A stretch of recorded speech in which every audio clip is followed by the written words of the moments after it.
అందరికీ నమస్కారం. ఈరోజు శనివారం 2 మ్యాచ్లు ఉన్నాయి ఈరోజు. Delhi Capitals versus Mumbai Indians అనమాట. First match. దాని తర్వాత Rajasthan Royals versus Gujarat Titans. So first match ఉదయం, అంటే అమెరికాలో సెంట్రల్ టైమింగ్లో ఉదయం 5 గంటలకు మొదలైంది. అరుణ్ జైట్లీ స్టేడియము న్యూఢిల్లీలో అనమాట. సో ఢిల్లీ క్యాపిటల్స్ టాస్ గెలిచి ఫీల్డింగ్ తీసుకుంది. So Mumbai Indians batting start చేశారనమాట. సో రోహిత్ శర్మ ఇంకా సూర్యకుమార్ యాదవ్ వీళ్ళిద్దరూ, అంటే సూర్యకుమార్ యాదవ్ 50 చేశాడు, రోహిత్ శర్మ 35, 39 అలా ఆ రేంజ్లో చేసి ఒక చిన్న షాట్లో ఫ్రంట్లో ఉన్నటువంటి స్లిప్ అతనికి క్యాచ్ ఇచ్చేసి అవుట్ అయిపోయాడు అనమాట. సో ముంబై ఇండియన్స్ 161 అలాగా చేసింది 20 ఓవర్స్కి.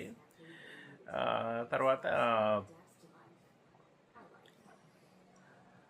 ఢిల్లీ క్యాపిటల్స్ బ్యాటింగ్ స్టార్ట్ చేసింది అనమాట. సో వాళ్ళు మొదటి నుంచి బాగానే ఆడుతున్నారు. సమీర్ ఇతను 88, 90 ఆ రేంజ్లో ఉన్నప్పుడు పాపం అవుట్ అయిపోయాడు. అంటే సెంచరీ చేయలేకపోయాడు, కానీ మ్యాచ్ గెలవడానికి ఇతను స్కోరే బాగా దోహదపడింది అనమాట. సమీర్ అంటే ఇంకాసేపట్లో అప్పుడే అయిపోయింది ఇది. సమీర్ అవుట్ అయిపోయాక కొంచెం స్లో అయింది.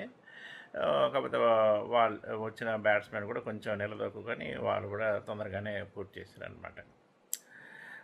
సో సమీర్కి man of the match award ఇచ్చారు. అలాగే హైయెస్ట్ 4s, హైయెస్ట్ 6 కూడా ఇతనే అనమాట. 3 అవార్డులు ఇతనే తీసుకున్నాడు. ఇక బెస్ట్ బౌలర్ అవార్డు బుమ్రా ఇచ్చారనమాట. సో 12, 13 డాట్ బాల్స్ వేసాడు. తర్వాత ముఖేష్ ముంబై ఇండియన్స్ బౌలర్, ఇతను అంటే మన ఢిల్లీ క్యాపిటల్స్ ఫస్ట్ ఓవర్లోనే 2 వికెట్స్, ఒక ఓవర్లోనే 2 వికెట్స్ తీసేసుకున్నాడు అనమాట. సో ఓవరాల్గా అది. ఇంకా నెక్స్ట్ గేమ్ జరుగుతూ ఉంది. రాజస్థాన్ రాయల్స్ ఫస్ట్ బ్యాటింగ్, దాని తర్వాత గుజరాత్ టైటన్స్ చేజింగ్ అనమాట. సో ఎప్పటిలాగే బౌలింగ్ తీసుకుని చేజింగ్లో గెలిచేశారు మన ఫార్మాట్. సో దీంతో ఢిల్లీ క్యాపిటల్స్ 2 గేమ్లు గెలిచింది. ముంబై ఇండియన్స్ 1 గేమ్ గెలిచారు, పాపం ఈ గేమ్ ఓడిపోయారు. సో అది లేటెస్ట్ స్కోర్ పాయింట్స్ టేబుల్ అనమాట. మరి కాసేపట్లో Rajasthan Royals Gujarat Titans match గురించి మనం మాట్లాడుకుందాం. చూస్తూనే ఉండండి మీ ఆర్జశ్రీ వీడియో లాగ్స్ ఫర్ IPL 2026.